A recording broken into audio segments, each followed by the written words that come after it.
Boa noite, hoje é segunda-feira, dia 16 de outubro de 2023. Hoje se comemora o dia do comerciário, dia do comerciante, dia do trabalhador do comércio. Este feriado foi criado em 1952 por iniciativa da Confederação Nacional do Trabalho, de Bens e de Turismo, Bens, Serviços e Turismo. E neste dia, todas as lojas, todas as casas comerciais são fechadas. Ontem foi o dia do professor e hoje o dia do comerciário, do trabalhador de comércio. Então fica aqui minha homenagem a todos esses que trabalham no comércio, nas lojas, os comerciantes, comerciários, lojistas, enfim, todos eles. E na postagem de hoje estarei falando sobre Santa Cruz na República Velha, as manobras militares nos campos do Curato. Hoje cedo, indo para a escola, Joaquim da Silva Gomes, onde trabalho, na segunda-feira, passei em frente à igreja da paróquia de Nossa Senhora da Conceição e aproveitei e fiz uma postagem. Já está no canal do YouTube do professor Simvaldo. Quem tiver curiosidade, dê uma passadinha por lá para ver um pouquinho sobre a igreja que foi construída no final da década de 50 e início da década de 60, tendo como principal incentivador, liderança, o padre Guilherme de Caminada. Aqui na postagem tem duas fotografias, dois retratos, o Marechal Hermes Rodrigues da Fonseca e o Marechal Francisco de Paula Argolo. Principalmente o Marechal Hermes Rodrigues da Fonseca tem o seu nome muito ligado a essas manobras militares nos campos de Santa Cruz, os campos do Curato de Santa Cruz. Já nos exercícios militares realizados na corte, na época da monarquia, em 1886, o Marechal Hermes Rodrigues da Fonseca, embora ainda como oficial superior, não era oficial general ainda, ele já estava liderando grupos para preparar essas manobras. Nessa postagem eu aproveitei publicações da revista Careta, revista O Malho. Aqui acima vocês podem ver que tem duas revistas, depois eu vou apresentar essas fotos ampliadas para que vocês possam ter uma ideia de como foram organizados esses exercícios militares. O Francisco de Paula Argolo exerceu o cargo de ministro da Guerra entre 15 de novembro de 1902 e 15 de novembro de 1906, no governo de Rodrigues Alves.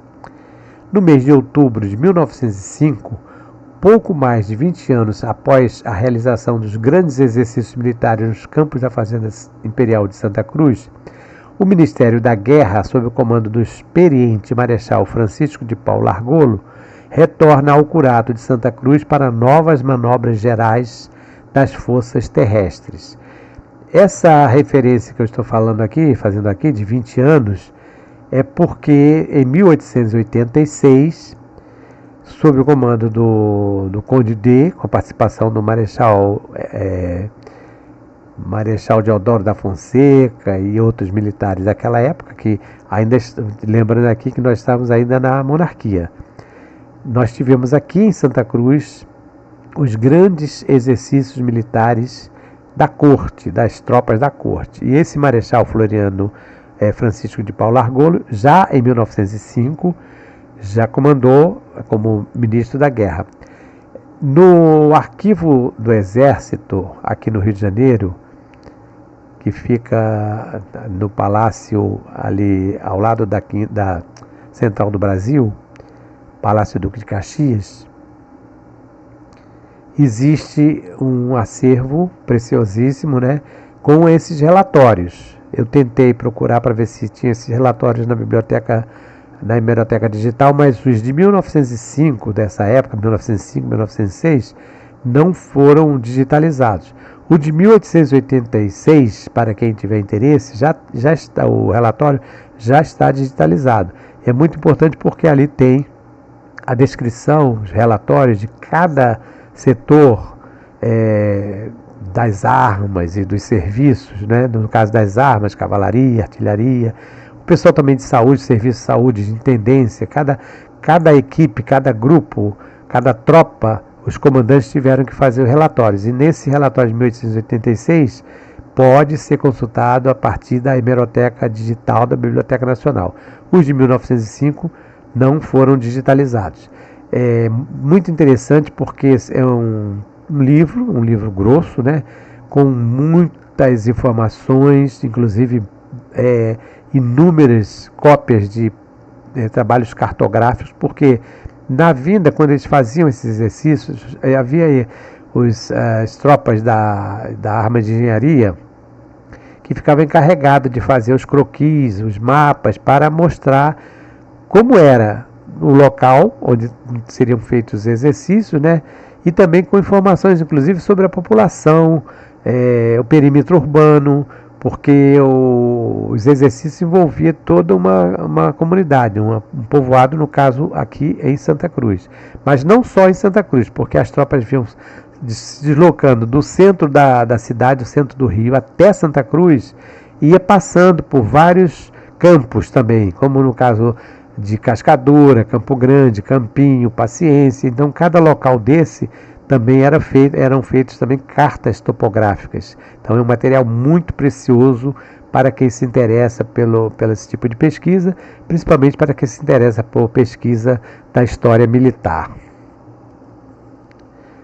Além de Francisco Argolo e do Marechal João Nepomuceno de Medeiros Malé, que também havia sido ministro da Guerra, outro grande incentivador dos exercícios militares nos campos de Santa Cruz foi o general Hermes Rodrigues da Fonseca. Aqui tem uma foto, Marechal João Nepomuceno de Medeiros Malé, o retrato dele, né?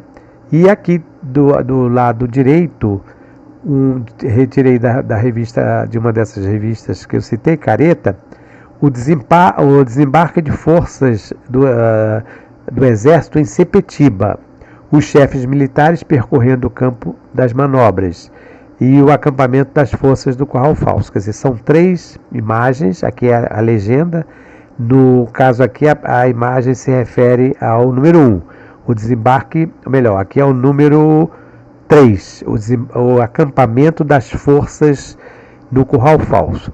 Esta praça, veja como é que é interessante isso, esta praça aqui, que nós estamos vendo, esse acampamento, foi localizado exatamente em frente à igreja de Nossa Senhora da Glória. Semana passada, sexta-feira passada, eu andei lá pelo Curral Falso, fiz uma breve postagem, dando ênfase à igreja. A igreja foi ampliada, não é mais essa aqui, mas o traço principal, o corpo principal, a nave principal foi mantida. E vocês podem observar o seguinte, como era o Curral Falso naquela época. Então, esse aqui é o acampamento lá no Curral Falso, né? Vocês observam que já tem um posto de telégrafo. Nessa época já se usava o telégrafo, né? Nós estamos falando já de manobras de 1917, 1913, por aí. E interessante lembrar também, relembrar que aqui o Curral Falso é aquele ponto importantíssimo de ligação que vem pela atual Felipe Cardoso, antiga Estrada Geral de Santa Cruz, Estrada Geral, depois Estrada Imperial, depois Estrada Real de Santa Cruz, seguindo para a esquerda, para lá, tem a atual Avenida Cesário de Melo. Ela continuava se prolongando com o mesmo nome de Estrada Geral de Santa Cruz, depois Estrada Real de Santa Cruz, Estrada Imperial de Santa Cruz, hoje Avenida Cesário de Melo. Ela recebeu esse nome Cesário de Melo em homenagem ao Dr. Júlio Cesário de Melo, isso já após a morte dele. E aqui, vindo para esse lado, nós temos o antigo caminho de Sepetiba, que atualmente é a Estrada de Sepetiba. Ela começa exatamente aqui e vai até Sepetiba. Inclusive, atualmente tem um marco que foi colocado na época do Distrito Federal, está lá pichado. Espero que quando agora eles estão fazendo obras, né, para a construção do terminal do BRT, espero que esse marco seja preservado. Bom, e seguindo em frente, essa aqui, olha, vai para Pedra de Guaratiba. Então vejam como era importante o curral falso sob o ponto de vista econômico, urbanístico, histórico, muito importante. Teve um grupo aqui em Santa Cruz, que agora quando começou a haver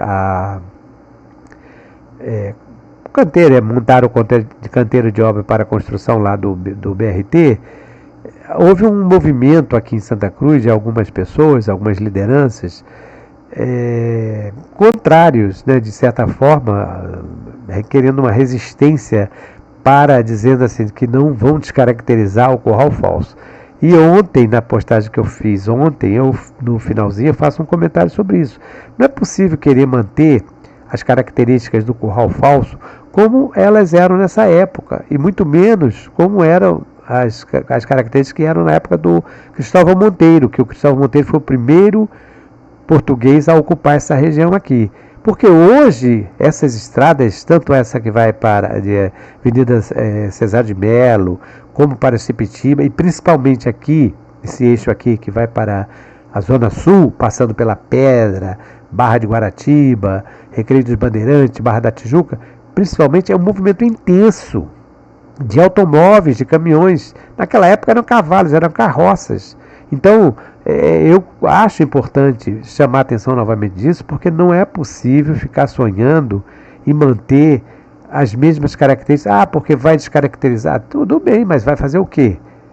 Entendeu? Eu acho que essa questão aí, eu continuo achando o seguinte: as pessoas precisam defender, sim, a preservação do meio ambiente, a preservação do patrimônio, mas dentro de uma realidade possível. Infelizmente, tem que ser assim. Ou felizmente, né? Minha opinião é essa, do professor Simvaldo, né? Claro que outros vão ter outras opiniões, mas eu acho que é muito importante sonhar, mas sonhar com os pés no chão. Pensar em preservar, mas mantendo as condições atuais, com tudo que está aí já implantado, principalmente a questão da população, que aumentou muito, né? Então aqui o curral falso, que o Benedito Freitas chama de porta de entrada de Santa Cruz, portal de entrada de Santa Cruz, exatamente porque, pelas características que eu já falei agora, que era a entrada vindo da Estrada Geral de Santa Cruz, vindo do caminho de Sepetiba, vindo também das terras da fazenda dos Padres do Carmo de Guaratiba. Marechal Hermes da Fonseca, idealizador e comandante das primeiras manobras militares da República Velha. Hermes da Fonseca, que em 1885 esteve participando ativamente dos exercícios militares como ajudante de ordem do Conde D, então comandante em chefe das manobras em Santa Cruz, vai ter papel proeminente tanto na aquisição e primeiras experiências brasileiras com o canhão Krupp 75mm, como também na condição de comandante do 4º Distrito Militar, no sucesso das manobras de 1905 e 1906 e de 1907, já como ministro da Guerra no governo do presidente Afonso Pena. O Hermes da Fonseca, dentro da vida militar, carreira militar, esteve com o seu nome muitíssimo ligado a essa questão das manobras militares de Santa Cruz. Porque o ajudante de ordem, no caso do Conde D, porque o Conde D era um nobre, era um membro da realeza, afinal de contas ele era casado com a princesa Isabel, era genro de Dom Pedro II, né? E como militar, o cargo dele, o título dele, que ele chegou a ser comandante do exército, né? Ministro do exército, porque ele era um conde, ele tinha o título de Alteza Real, mas quem partia para a parte operacional mesmo, tratava da parte operacional, eram os oficiais abaixo dele. No caso, principalmente aqui, o Marechal Hermes da Fonseca, que na época era major, quer dizer, era ajudante de ordem dele. Outra coisa, a questão aqui dos canhões, os canhões Krupp, porque eram canhões vindos da Alemanha. Então o Brasil estava com uma parceria com a Alemanha, e esses canhões que foram comprados da Alemanha, Eles vinham para o Brasil e vinham também oficiais da Alemanha, alemães, para cá, para poder instruir os nossos oficiais, os nossos militares, como deveriam, né, utilizar os canhões. E, aliás, não só os canhões, todos os armamentos e equipamentos. E nós passamos então, o Brasil passou então a ter uma aproximação, um vínculo muito grande com a Alemanha, com os alemães. E o exército, principalmente, porque se nós estamos recebendo canhões, equipamentos vindos de um determinado país, no caso da Alemanha, esse material, esses equipamentos, eles vão passar a ser usados pelos oficiais brasileiros. Mas antes que eles possam usar isso, inclusive como também instrumento de formação técnica, bélica, né? Nos cursos, tanto os cursos de oficiais como também os cursos de graduados, de sargentos, eles precisam aprender. E eles vão aprender com quem? Com quem está vendendo, com quem está trazendo, no caso com os alemães. Então, o Brasil ficou muito, muito, muito próximo da Alemanha. Essa parceria vai permanecer durante um longo tempo, até mais ou menos a Segunda Guerra Mundial. Porque quando começa a Segunda Guerra Mundial, em 1939, o Brasil ainda tinha uma parceria, uma aproximação com os alemães. Nós ainda tínhamos esses vínculos. Alguns oficiais brasileiros iam inclusive na Alemanha para fazer cursos. Por isso que alguns generais, alguns comandantes militares, comandantes principalmente, eles eram chamados de germófilos, quer dizer, eram pessoas ligadas, simpatizantes à Alemanha. E isso também vai influenciar o próprio presidente Vargas, que antes do Brasil decretar guerra contra a Alemanha, contra o eixo Alemanha, Japão e a Itália, o Brasil, o governo do Brasil, no caso Getúlio Vargas e os seus ministros militares, os mais graduados, tinha uma tendência de ficar do lado da Alemanha, a Alemanha de Hitler, exatamente isso. Foi o ministro Oswaldo Aranha, que era o ministro das Relações Exteriores, já nos Estados Unidos, e aí os Estados Unidos estavam entrando na guerra, né, que conseguiu, já com apoio dos Estados Unidos, porque o ministro Oswaldo Aranha ele tinha uma credibilidade muito grande, inclusive com o próprio Getúlio Vargas. Era um dos poucos ministros, dos poucos políticos que falava, se ombreava com Getúlio Vargas. Getúlio Vargas era muito riento, né? E então o Oswaldo Aranha vai conseguir, como ministro das Relações Exteriores, né, chanceler, vai conseguir que os Estados Unidos se comprometam a dar um apoio mais ligado à parte econômica e de desenvolvimento ao Brasil, no caso, se comprometendo a apoiar a criação da Companhia Siderúrgica Nacional.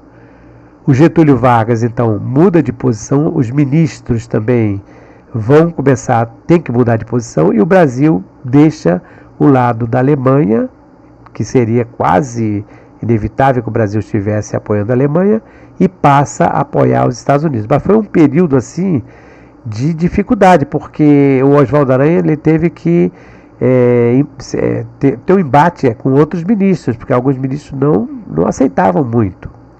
Então, o Marechal Hermes da Fonseca participou ativamente das manobras de Santa Cruz em 1885, 1905, 1906 e 1907. Esses relatórios que eu li, que eu me informei agora para vocês, o de 85, inclusive está disponível na Biblioteca Nacional, a Hemeroteca, eles têm muitas referências ao Marechal Hermes da Fonseca, porque ele realmente era um homem de campo, era um homem de participação ativa mesmo, não era aquele intelectual que fica escrevendo. Ele também tinha essa parte, ele planejava e tudo, mas ele estava diretamente ligado às tropas. À esquerda tem várias fotos mostrando alguns exercícios das manobras. Essas fotos foram retiradas da revista Careta. Vocês observem aqui em cima desta primeira foto, os militares estão tendo aqui informações na parte da cartografia. Com certeza, entre esses militares tem alguns alemães, porque eles apoiavam também nessa questão da formação dos oficiais. Manobras militares. Sob o comando em chefe do senhor general de divisão Hermes da Fonseca, partiram para o antigo Curato de Santa Cruz as forças do Exército e Armada. No caso, a Armada, nós estamos falando aqui da Marinha. Nesta época ainda não existia o Ministério da Aeronáutica. Até um determinado tempo chegou a existir um grupo da Aeronáutica, que não era o Ministério, mas grupos de aviadores, oficiais tanto do Exército como da Marinha, que pilotavam aviões, mas eram ligados a essas duas forças. E vejam que o Exército chamava-se naquela época Ministério da Guerra, e a Marinha chamava-se Ministério da Armada, era Armada e Exército. Então, a fim de elevar as gloriosas tradições das classes armadas do país. Realmente, quando, depois da revista, o Clarim deu o sinal de marcha de guerra, e a divisão colocou-se em posição de avançar, pronta para um provável encontro com o inimigo, a precisão com que foi executada a ordem deixou em todos os espíritos a certeza do interesse, que enfim começou a preocupar o soldado para apresentar-se com um completo preparo de sua gloriosa missão de sentinela da honra da pátria. Quer dizer, eram exercícios militares, mas eles levavam muito a sério, tinham que levar muito a sério, né? Porque a coisa tinha que acontecer quase como se fosse uma guerra de verdade. A divisão marchou em perfeita ordem até a invernada do 1º Regimento de Cavalaria, onde fez o primeiro bivac, fazendo-se a primeira grande alta na Fazenda Viegas. Essa Fazenda Viegas eu já até me referi com vocês aqui, ela também faz parte da nossa região da Zona Oeste. O segundo em Campo Grande, o terceiro em Paciência e o quarto em Santa Cruz. Então a tropa vinha nessa direção e ia parando. Esses bivaques eram espécies de acampamentos, acantonamentos, onde a tropa parava, né, dava aquele alto, montavam as barracas, preparavam a comida, o rancho, né, para depois seguir. Então eram os chamados bivaques. Nenhum incidente ocorreu durante essa longa marcha em que os soldados se mostraram perfeitamente aptos para essa prova importante de superioridade física. Porque, por exemplo, os militares de infantaria vinham caminhando. Alguns de cavalaria, os oficiais, os sempre privilegiados oficiais, vinham a cavalo. Mas a grande massa vinha mesmo andando, caminhando, carregando seu armamento e equipamentos, porque as barracas, vocês vejam aqui não tem nenhuma barraca armada, mas as barracas eram barracas para 2 ou 3 ou 4 soldados, que eles carregavam as lonas e também as hastes, aquela parte, os esteios da barraca, além de também uma pá, porque eles abriam trincheiras. Vejam vocês aqui nessa foto do meio aqui, eles abriram trincheira, porque eles precisavam, essa foto aqui, ó, eles precisavam também se preparar para os ataques, né, simulados. Então, merece maiores encômios a magnífica iniciativa do comandante do 4º Distrito Militar, realizando tais manobras de resultados reais com as classes armadas e que ao mesmo tempo traduzem não só a compreensão da responsabilidade dos destinos de uma instituição, como também a revelação de uma qualidade essencialmente militar, a previdência. O Brasil, sem pretensões de belicoso ou desejo de expansões territoriais, precisa, contudo, garantir para o combate, para se preparar, quer dizer, se queres a paz, prepara-te para a guerra, quer dizer, aquela frase conhecida, né? Se você quer a paz, prepara-te para a guerra. E nesse caso aqui, essa questão da instituição, né, esse destino, compreensão da responsabilidade, ela envolvia principalmente os oficiais, para poder convencer os militares, os demais, né, de que aquilo era uma coisa séria. Os campos de Santa Cruz, pelas suas características topográficas e especificidades estratégicas, vão aparecer sempre em destaque nos relatórios apresentados pelas comissões de árbitros, apresentados após a realização das manobras e, sem sombra de dúvida, também contribuíram como locus para o sucesso da chamada Reforma Hermes, no que diz respeito ao treinamento dos militares, como também quanto ao uso experimental dos armamentos individuais e coletivos e equipamentos bélicos de um modo geral. Foto do acampamento do Curral Falso, que aquela foto que eu mostrei inicialmente, é ampliada, para que vocês possam ter ideia, tenham uma ideia de como era o Curral Falso.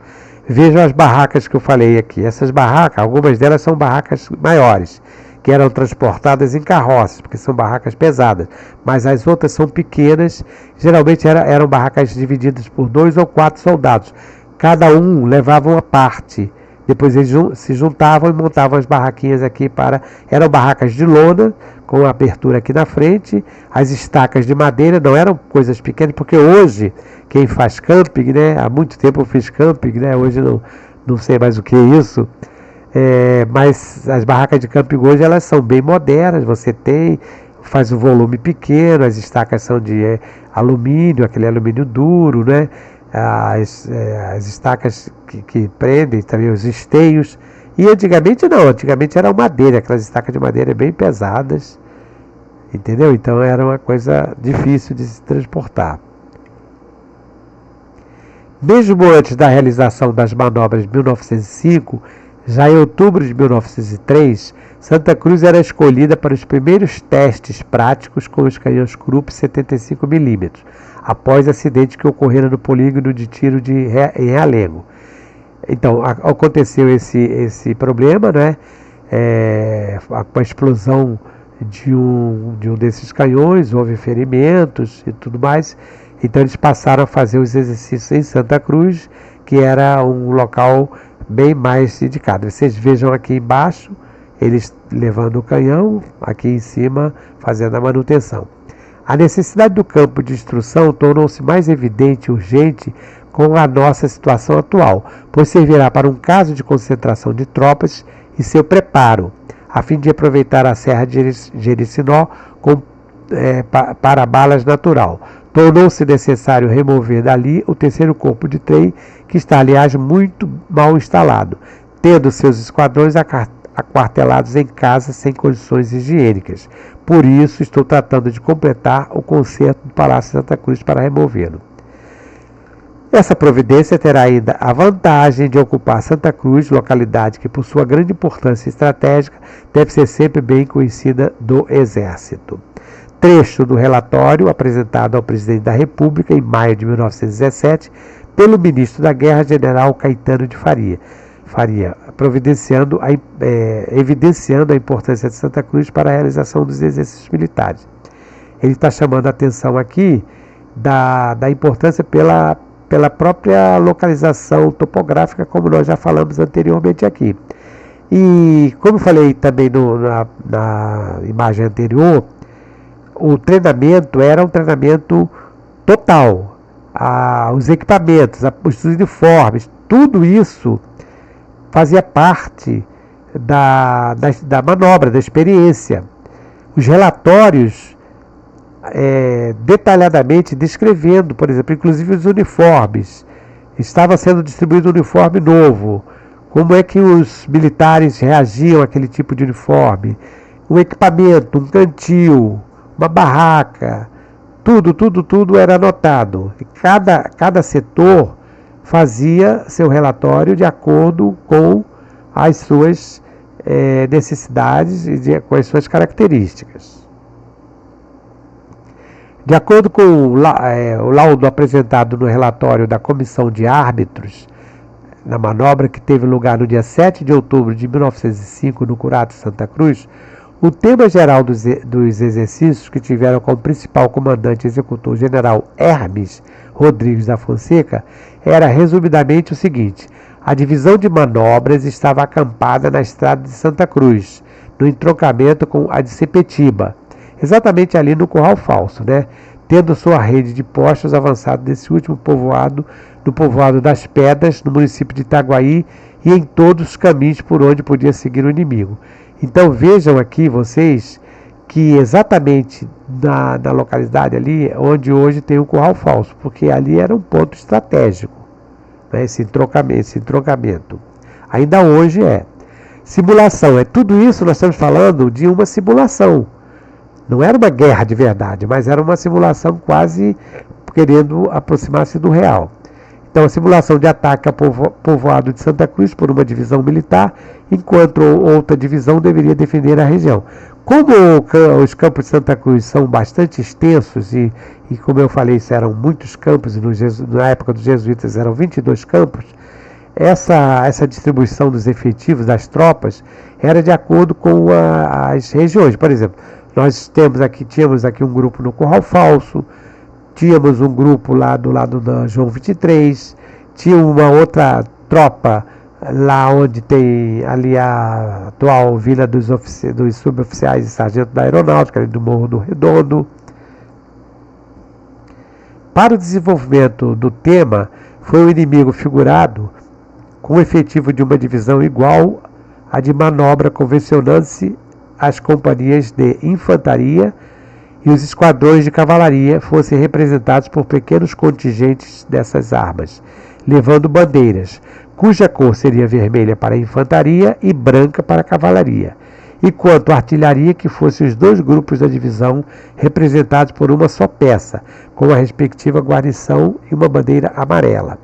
Então, essas três armas são as armas básicas, né, de um exército. No caso, a infantaria são aqueles militares que avançam pelo terreno a pé, com suas armas, né? A cavalaria já é um grupo que vai a cavalo. E a artilharia também vai, em parte a cavalo, em parte a pé, levando aqueles grandes canhões. Então são essas três armas que formavam aqui. Depois surge a engenharia, também como arma, que a engenharia vai ser uma tropa mais para facilitar o acesso, o deslocamento das outras, fazendo pontes, abrindo estradas, colocando minas. Esse é o papel da engenharia.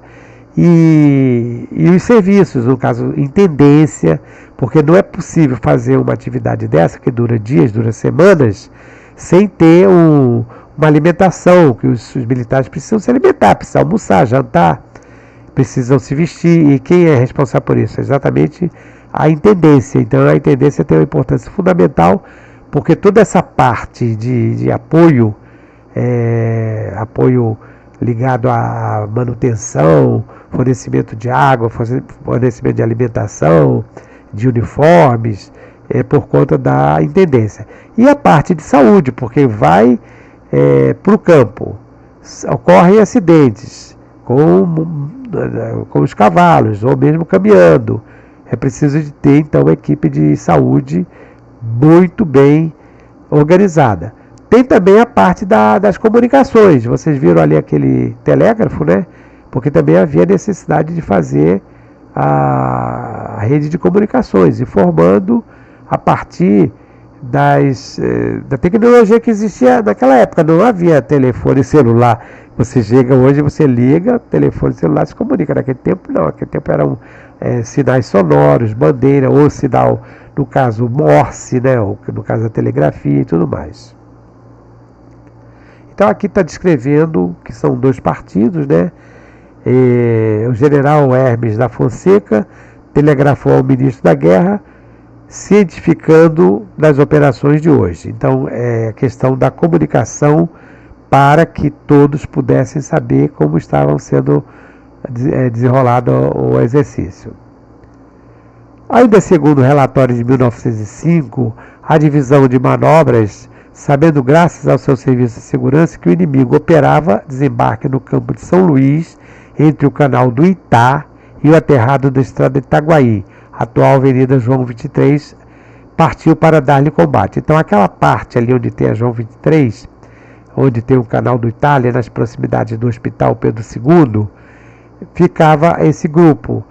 que era para o chamado aterrado de Itaguaí, onde é a atual Avenida João 23. Até eu falei sobre isso porque os bondes, a linha de bonde ferrocarril que saía de Santa Cruz e ia para Itaguaí, o trajeto dela, o percurso era exatamente ali pela João 23, que não era chamada de Avenida João 23, era chamada Estrada do Aterrado de Itaguaí. Por que aterrado? Porque era um terreno com muita umidade, propensa a pântanos, porque ali é um lugar muito baixo.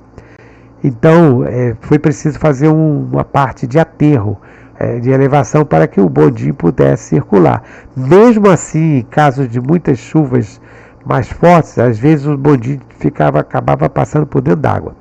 Então a foto aqui, manobras militares com a participação de tropas da Marinha de Guerra respectiva, quer dizer, a Armada. Revista da Careta, essa aqui já existe de 1929. Então, além do Exército, também a Marinha, a Armada participava. Outra foto com a participação das tropas da Marinha de Guerra, na mesma manobra de 1929. As manobras de duplação realizadas no Curato de Santa Cruz no dia 29 de setembro de 1906, também sob a direção do general de divisão Hermes Rodrigues da Fonseca, foram constituídas duas brigadas. A primeira, representada pela Cor Preta, sob o comando do general Baciano de Magalhães, ficou encarregada de defender a povoação do Curato de Santa Cruz. A brigada é uma denominação militar de uma grande unidade. Então tem os esquadrões, os pelotões, que são aqueles grupos menores de soldados, grupos pequenos. Os regimentos, os batalhões e os regimentos já são unidades que reúnem esses pelotões e esses esquadrões. E as brigadas já são grupos que reúnem os regimentos e os batalhões. Então vejam que o exército, né, dessa parte é muito metódico, muito organizado. Então as divisões já reúnem as brigadas. Então dentro dessas características nós temos por exemplo, um general de brigada. Ele comanda o quê? Ele comanda diversas unidades que tem um comandante como um coronel, ou um major, ou um tenente-coronel. E um tenente-coronel, ou um major, ou um coronel, ele vai comandar o quê? Uma unidade que é um batalhão, um regimento. E dentro desse regimento tem as companhias que são subdivisões dos batalhões. É uma coisa interessante, né? E dentro dessas subdivisões, os comandantes são ou major, ou capitão, ou primeiro-tenente, ou tenente. E dentro dessas companhias tem os esquadrões. Aí tem, dentro desses esquadrões tem suboficiais, ou segundo-tenente, até chegar o soldado raso, que faz parte disso tudo aí, que é realmente quem está. Então aqui no caso a Marinha. Enquanto outra brigada, formando o Partido Branco, sob o comando do general José Caetano de Faria, tinha como objetivo marchar sobre o Curato de Santa Cruz, com o fim de tomá-lo, as grandes manobras militares do Curato de Santa Cruz tiveram sequência no dia 5 de outubro de 1906, com a presença do presidente da República, dos ministros da Guerra, da Marinha e da Aviação, sob o comando do general de divisão Francisco Antônio Rodrigues de Sales, chefe do Estado-Maior. Aqui, manobras militares com a participação de tropas da Marinha de Guerra em Sepetiba. Foto da revista Careta, 2 de novembro de 1929. A presença do chefe do governo, ela vem acontecendo, nesse caso desses exercícios em Santa Cruz, desde a época da monarquia. Porque os exercícios que foram realizados em 1885, o Dom Pedro II, ele veio prestigiar, ele veio assistir, porque vocês viram falando ali dos árbitros, porque como havia exercícios de embates, né, entre uma tropa e outra, eles se posicionavam no local alto, principalmente no Morro do Mirante, de onde eles podiam observar todo o deslocamento da tropa, né, e os exercícios com binóculos ou mesmo a olhos nus, né? E dali eles tinham informações também de outros oficiais que estavam acompanhando mais de perto, para eles poderem arbitrar eles poderem dizer, não, essa tropa foi melhor do que a outra, e depois apresentarem seus relatórios.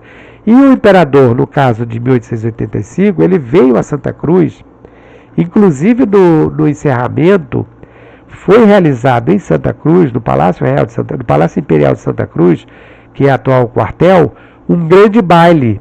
Aí, no caso, quem promoveu esse baile já foi a Princesa Isabel. A Princesa Isabel, que é mulher, esposa do Conde D, ficou encarregada de convidar. E aí é interessante, porque isso aí daria até uma postagem diferente. Porque havia disputa, quem é que vai ser convidado, quem é que foi convidado, quem é que não foi, que roupa a nobreza vai usar, que roupa que vai usar, os trens que foram reservados especialmente para deslocar, como era feita a iluminação, o que foi servido lá durante o jantar, enfim, é um material interessante que tem para se falar sobre isso. Então, Dom Pedro esteve presente, como os presidentes da República também, para prestigiar e acompanhar essas tropas. As manobras militares realizadas nos campos do Curato e Santa Cruz desenvolviam-se a partir de um tema geral, com o envolvimento de grandes duas unidades hipoteticamente antagônicas. Uma comissão de árbitros se encarregava de fazer a avaliação final dos resultados dos combates. Então, não era uma guerra de verdade, mas eram formadas duas tropas, dois grupos, né? E esses grupos, essas tropas, eram comandadas por um determinado oficial e eram arbitradas. Os outros oficiais havia essa comissão de árbitros, que era outro grupo deslocado da tropa, que ficava analisando para ver como é que cada tropa avançava, como é que havia o combate. Vejam as barracas que eu falei, essas barracas aqui não são barracas pequenas, são barracas geralmente de oficiais. As dos soldados são menores, com uma lona só virada para um lado e outra para o outro. Tratando-se da culminância dos exercícios militares, o tema geral das manobras era bem mais abrangente, tanto em área de atuação como também quanto ao efetivo de unidades envolvidas. Bom, quanto à área de atuação, eu já me referi, praticamente era Santa Cruz inteira, né?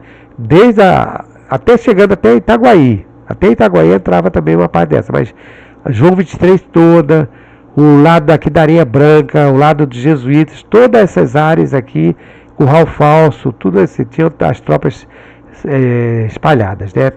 Uma esquadra inimiga bloqueia o porto do Rio de Janeiro e faz desembarcar em um ponto de linha de Itacuruçá, Itaguaí, uma divisão do Exército, representada pelo Partido Preto, com a missão de se apoderar do ramal ferroviário de Santa Cruz e marchar sobre a capital.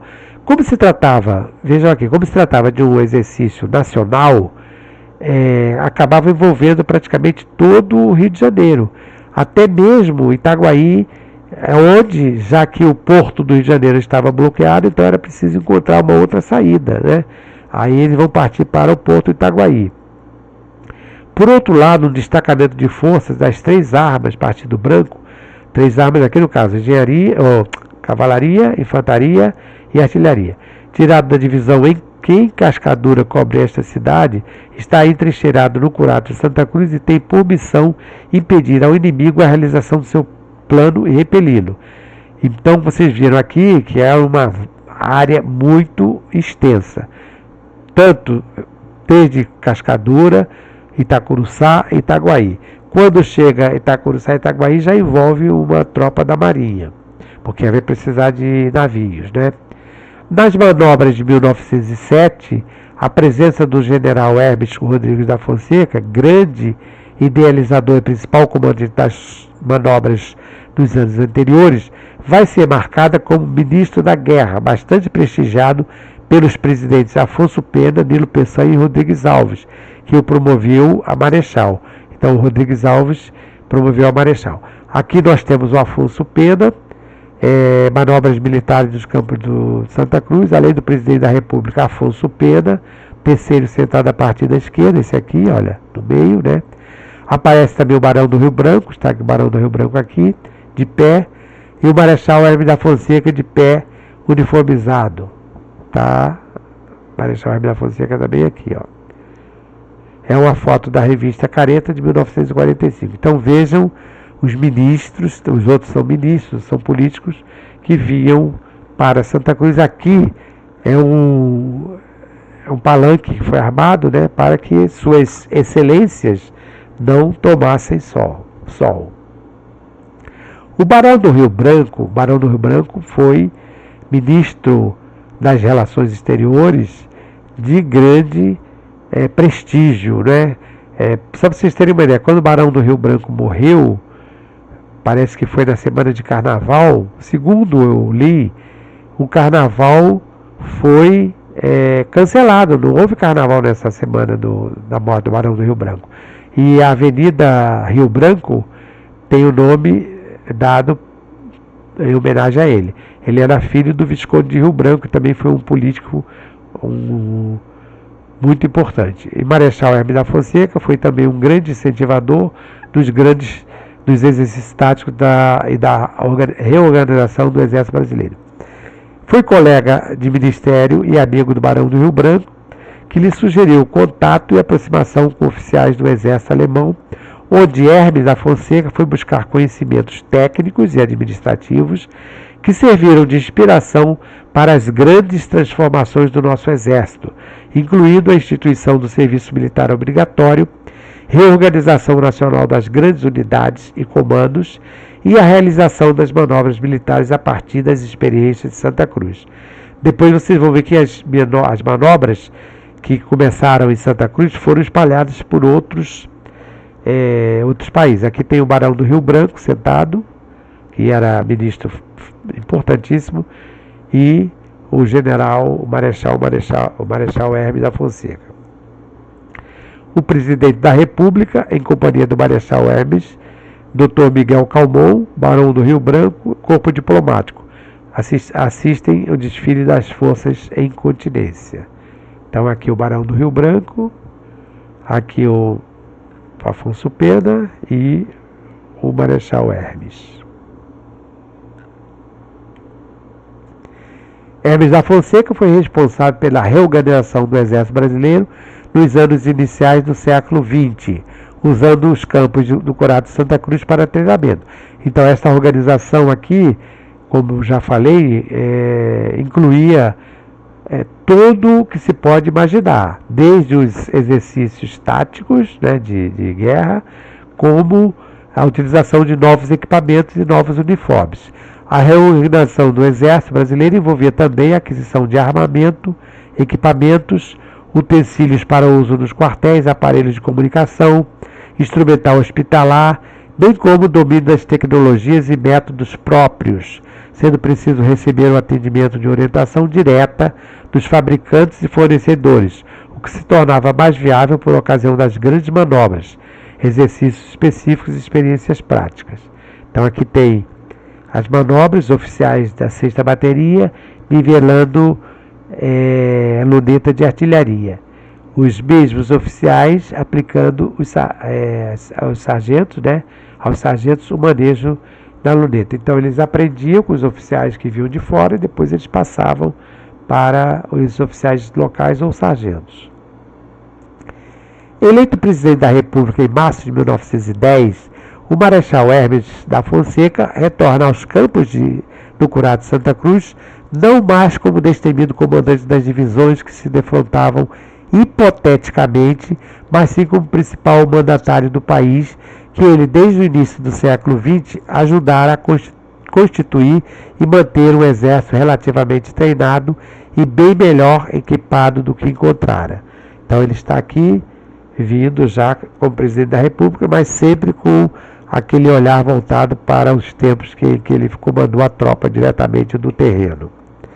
Os principais jornais e revistas que circularam no antigo Distrito Federal, Rio de Janeiro, enviavam correspondentes que acompanhavam o dia a dia das manobras militares realizadas nos campos do Curado de Santa Cruz. Quase como se fosse uma guerra mesmo, né? Que vão aqueles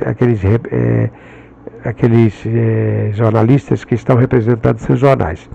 Outras manobras e exercícios foram realizados nos anos seguintes, não apenas nos campos do Curado de Santa Cruz, mas também em outras fazendas e sítios, como na Pavuna e Campos dos Afonso, além de outros estados brasileiros. Foto do Jornal Imparcial, 1º de agosto de 1913. A tropa preparada para se deslocar. Aqui, a mesma foto ampliada, né? A tropa se preparando, pronta para a simulação de combate em uma das manobras militares no campo do Coração de Santa Cruz, em 1913. Veja o que eu falei para vocês. Aqui, os soldados, aqui são soldados de infantaria. Eles levam o armamento, levam as barracas. Atrás de cada barraca dessa, que eles fazem aqui uma mochila com o material também que vão levar individual, né? Eles levam também uma pá ou às vezes uma enxada para poder abrir as trincheiras. Até um filme foi produzido, vejam aqui, Filme Nacional Atualidade, Manobras Militares em Santa Cruz, com a presença do senhor Presidente da República, Ministro da Guerra e da Marinha, altas autoridades civis e militares, adidos alemão e argentino. Viu? Aqui é a participação da Alemanha. Os exercícios militares práticos e gerais de 1885, realizados nas terras da então Fazenda Imperial de Santa Cruz, e as manobras militares retomadas a partir de 1905, agora sob o comando do Marechal Hermes da Fonseca, vão permanecer na história de Santa Cruz como referências para novas pesquisas sobre o nosso bairro e também sobre a história militar brasileira. Cinema Patê, empresa, hoje, segunda-feira, programa extraordinário sobre o filme. Quer dizer, é uma propaganda do cinema, mas mostrando aqui que ia ter também um documentário. Não sei se esse documentário foi preservado, esses manobras militares, mas seria muito interessante que nós pudéssemos ter esse material digitalizado para podermos assistir. Aqui já é da revista O Malho, o heroísmo de um soldado. Assim se pode chamar o ato praticado pelo soldado do 1º Batalhão de Infantaria, José Pedro Correia, salvando de morrer afogado no rio Itá, Curato de Santa Cruz, o seu camarada Francisco Manuel da Silva. Por que eu dei uma paradinha aqui no rio Itá? Porque ontem, dia do professor, eu fiz uma postagem sobre o monumento do saneador, que também presta homenagem ao engenheiro Carlos Ceilão Filho, que era da Escola Politécnica, se formou em engenharia e veio para Santa Cruz trabalhar na época do trabalho de saneamento dos campos. E de uma saída para trabalho, né, com outro colega dentro de uma lancha, a lancha virou e esse jovem engenheiro Carlos Ceilão Filho morreu exatamente aonde? No rio Itá. Esse rio Itá, como o canal de São Francisco, eram e são rios perigosíssimos. As pessoas olham a margem assim, pensam que pode atravessar, mas eles são traiçoeiros, porque inclusive tem uma lama, uma tabatinga, que se a pessoa ficar com os pés presos ali, ela não consegue levantar. Foi por isso, por ocasião das grandes manobras realizadas nos campos daquela localidade, e esse ato de abnegação teve as honras das mais elogiosas referências por parte da imprensa.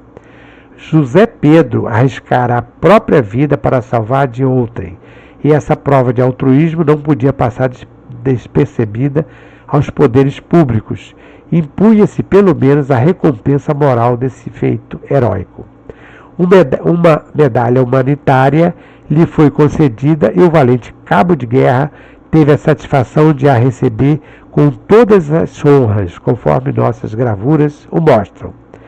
Publicando-as, honramos as nossas colunas e enviamos ao soldado José Pedro os nossos mais sinceros parabéns.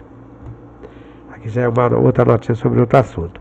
Aqui tem a foto, a formatura do batalhão do interior do quartel. À frente, sob a bandeira, o soldado José Pedro Correia está aqui, né, para receber a medalha do comandante. Está ele aqui, recebendo a medalha do comandante, né? O oficial faz a entrega da medalha ao herói que salvou o colega de se afogar no rio Itá. O soldado José Pedro Correia, que servia no 1º Batalhão de Infantaria por ocasião das manobras militares em Santa Cruz, foi condecorado como herói por ter arriscado a própria vida para salvar o colega Francisco Manuel da Silva, que estava se afogando nas correntezas do rio Itá, onde outros militares também se afogaram, havendo pelo menos registro de um óbito, como também de baixas por acidentes diversos, incluindo o caso do alferes Prestes, do 28º Batalhão de Infantaria, acometido de alucinação, conforme nota publicada no jornal Gazeta de Notícias de 8 de outubro de 1905. Aquela mesma foto, o comandante que após a entrega da medalha abraça aqui o soldado. E aqui, Microlândia. É uma crônica assinada por alguém que tinha o pseudônimo de Pequeno Polegar. O amigo recorda-se daquela época de entusiasmo militar que houve no Brasil com a propaganda do Bilac. O Bilac aqui é Olavo Bilac, porque o Olavo Bilac, inclusive o Olavo Bilac, que é um escritor, ele é o patrono dos reservistas, daqueles soldados que servem. E o Olavo Bilac é também autor da letra do Hino da Bandeira. E o Olavo Bilac, ele defendia, né, a participação dos militares como patriotas, como civilistas, né, no hino nacional, bandeira, essa coisa toda. Então, o amigo recorda-se daquela época de entusiasmo militar que houve no Brasil com a propaganda do Bilac. Perguntava-me ontem o deputado Flávio da Silveira. Criaram-se linhas de tiro em todo o país. O entusiasmo que hoje há pelo futebol havia pelos tiros. Todo mundo foi tiro. Eu fui tiro. O Félix Pacheco foi tiro. O Miguel Calmon, que nesse tempo nada tinha que fazer, foi tiro também. Quando está falando aqui tiro, foi tiro, e linha de tiro, ele está se referindo aos famosos tiros de guerra. Eu já fiz referência a esse tiro de guerra numa postagem que eu fiz sobre os crimes de Santa Cruz, porque os jornais também de Santa Cruz, Jornal Santa Cruz e Santa Cruzense, porque um desses jornais, o Santa Cruzense, melhor, o Santa Cruz, foi criado exatamente para fazer a divulgação do tiro de guerra de Santa Cruz. O que era esse tiro de guerra? Era um grupo, não de militares, mas de cidadãos comuns, que iam para um determinado local, um quartel, vinha um militar, aí sim, um militar do exército, né, e fazia treinamento com eles para uma espécie de segurança, de uma necessidade, de uma emergência. Então eles não eram militares, não se incorporavam, eles iam lá como voluntariamente para aprender. E aqui ele está falando exatamente, essa crônica exatamente sobre isso. O Miguel Calmon é um escritor, historiador, né, que nesse tempo nada tinha que fazer, foi tiro também, quer dizer, pertencia ao tiro de guerra também. E a propósito do Calmon, que eu lhe quero contar um episódio. Os tiros naquela época eram coisa muito séria, os que participavam dos tiros de guerra. Não se restringiam em atirar ao alvo, em fazer passeatas festivas pelas ruas. Entravam em manobras militares em Santa Cruz com os batalhões do Exército. Uma ocasião, o Calmon era do meu tiro, quer dizer, Miguel Calmon fazia parte do grupo dele, né? Uma ocasião fomos a Santa Cruz para formar parte de umas manobras. O meu tiro devia ser atacado por 2 batalhões e de maneira tão rigorosa que recuaria como recuou. Terminado o recuo, verificamos que o Calmon tinha abotoado a túnica para trás, pressa em vesti-la no momento em que a corneta tocou. Pela madrugada, o despertar. Porque as coisas, como eu falei, o exercício aconteceu em qualquer hora. O comandante das manobras achou aquilo estranho e aproximou-se do Calmon. "Que é isso, doutor?" como eu falei aqui, eram personalidades, jornalistas, médicos e tudo mais que participavam fazendo parte do tiro, né? Que é isso, doutor? O senhor botou a túnica para as costas e o calmon atrapalhado sem ter nenhuma outra desculpa. É que eu sabia, meu comandante, que íamos recuar. Hilariante, né? Quer dizer, ele botou a túnica virada e depois ele justificou que ele sabia recuar. Então a crônica assinada por alguém que usava o pseudônimo Pequeno Polegar. Assim como os exercícios militares realizados em 1885 terminaram em um grande baile promovido pela princesa Isabel, também nas manobras militares da República Velha não faltaram brindes, almoços e até mesmo um concerto musical, como podemos constatar pelas notas abaixo. O almoço de hoje, o almoço que o senhor Ernesto Durich oferece aos senhores presidentes da República, ministro da Guerra, general Hermes e demais oficiais do Exército e comitiva, será servido no acampamento em uma grande barraca armada junto ao rancho do comando da divisão. Essa barraca foi concluída ontem à noite, tendo sido feito o seu levantamento pela direção do engenheiro militar Tenente Areia Leão. A barraca é coberta de lona. Veja, aqui está falando do Ernesto Durich, porque esse Ernesto Durich era de uma descendência alemã, e quando houve a proclamação da República, algumas terras de Santa Cruz foram arrendadas. E o Ernesto Durich, como era muito poderoso, rico, né, ele acabou ficando com essa parte. E ele era um sujeito que tinha muito prestígio, por isso que ele vai oferecer esse almoço. O banquete. O senhor presidente da República voltou de casa do senhor Barão de Taquara às 4h30 da tarde.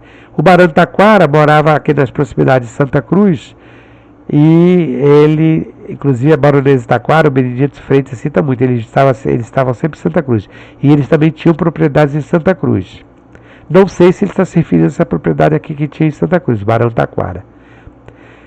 Seguiu para o antigo Palácio Imperial da Fazenda de Santa Cruz, onde ia oferecer um banquete aos oficiais do Exército ali acampado. O banquete começou às 5h40, tendo comparecido 167 pessoas. Sua Excelência sentou-se ao centro. À sua direita, sentada-se Mademoiselle Hermes da Fonseca, a esposa do general Hermes da Fonseca, Barão do Rio Branco, Dr. Lauro Miller, senador Benedito Leite, general Hermes da Fonseca, e à esquerda, Marechal Argolo, almirante Alexandrino de Alencar, general Marinho, general Salles Guimarães, Dr. Cardoso de Castro, Dr. Rodrigues Alves Filho e general Souza Aguiar. Então era o banquete com a participação dessas autoridades todas, né? Festival ao Barão de Taquara. Barão de Taquara, como eu falei, morava aqui nas proximidades, né? A oficialidade da divisão de manobras, desejando retribuir as gentilezas que tem recebido do senhor Barão de Taquara, resolveu realizar sábado um festival dedicado à sua excelência. Vejam que o Barão de Taquara, aqui nós estamos falando do episódio da República, mas era uma figura proeminente da monarquia, não é? O festival constará de um grande concerto no qual tomarão parte quase todas as bandas de música dirigidas pelo maestro-tenente Rogério da Rocha. Fará parte também da festa um baile campestre, segundo estamos informados. Sabemos que o senhor Barão de Taquara, ao senhor Barão de Taquara será oferecido um mimo como recordação da festa, parecendo ser um cartão de ouro com significativa dedicatória. Isso era muito comum naquela época, fazer esses mimos, essas lembranças, não é? A comissão nomeada para tratar dessa festa ficou organizada do seguinte modo: General José Caetano de Faria, Coronéis Luiz Cardoso e Dr. Ismael da Rocha, Capitão de Fragata Marques da Rocha, Major Napoleão Axé, Capelães Pederneiras e Leite de Castro. Capitães, né? Não é capelães, não, capitães Pederneiras e Leite de Castro. Parece que esse festival se estenderá também ao coronel Ernesto Duriste, sendo intenção da oficialidade oferecer ao mesmo dia um mimo ao senhor Duriste pelas provas de consideração, amabilidade recebidas durante a estada no curato. Promete, pois, grande brilhantismo e imponência às festas projetadas pela oficialidade da divisão de manobras aos ilustres cavaleiros. Esse tipo de homenagem, manifestação, é muito comum nas Forças Armadas. Até hoje ainda existe isso, até mesmo na base aérea de Santa Cruz. Às vezes se promove almoço ou para jantar, né, para homenagear esse, aquele, às vezes concedendo medalhas, diplomas. Eu mesmo já recebi aqui um diploma de amigo da família Azul Turquesa, do quartel do batalhão de Vilagrã Cabrita, e recebi também o diploma do arquivo do Exército, né, como uma espécie de agradecimento pelas pesquisas e tudo mais. Um almoço excelente que fez estalar de alegria todos aqueles estômagos já ansiosos de alguma coisa. A mesa, em forma de U, estava armada sob uma barraca de lona. A refeição foi alegre, sem cerimônias, estando toda a gente à vontade. O próprio cardápio afugentava cerimônias. Ao lado de uma maionese de camarão, aparecia um excelente tutu à mineira com linguiça e lombo de porco. Realmente é uma mistura, né, inusitada. Maionese de camarão e tutu à mineira com linguiça de porco.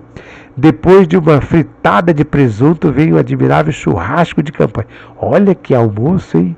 Que mistura! Servido ali mesmo nos longos espetos de pau. O senhor presidente da República sentou-se ao centro, tendo à direita a excelentíssima senhora do general Hermes da Fonseca e à esquerda a do coronel Persílio de Carvalho Fonseca.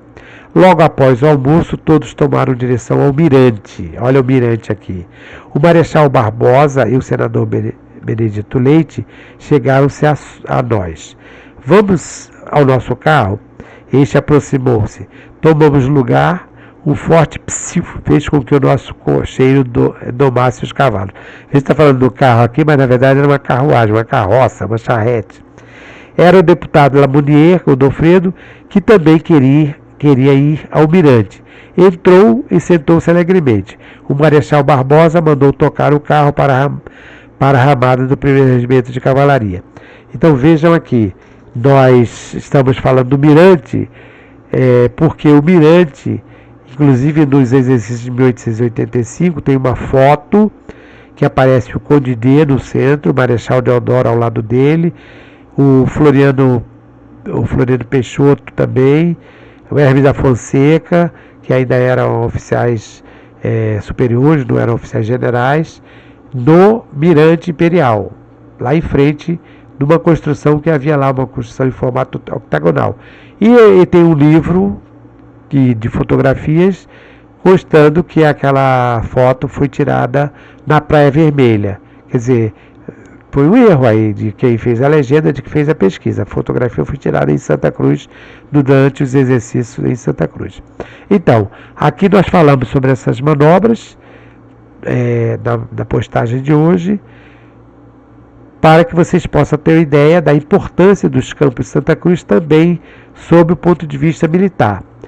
Esse material, para quem quer se aprofundar, tiver uma possibilidade de ir ao arquivo do Exército, pedir para consultar os relatórios que eu citei aqui, principalmente de 1905, 1906, vão encontrar um vasto material de cartografia interessantíssimo, porque são cópias, croquis feitos pelos engenheiros, pelos militares da engenharia, para exatamente mostrar como era o campo, chamado Teatro de Operação, como era Santa Cruz naquela época.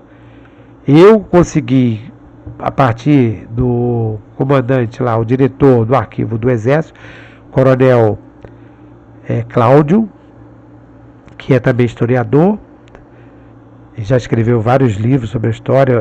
O coronel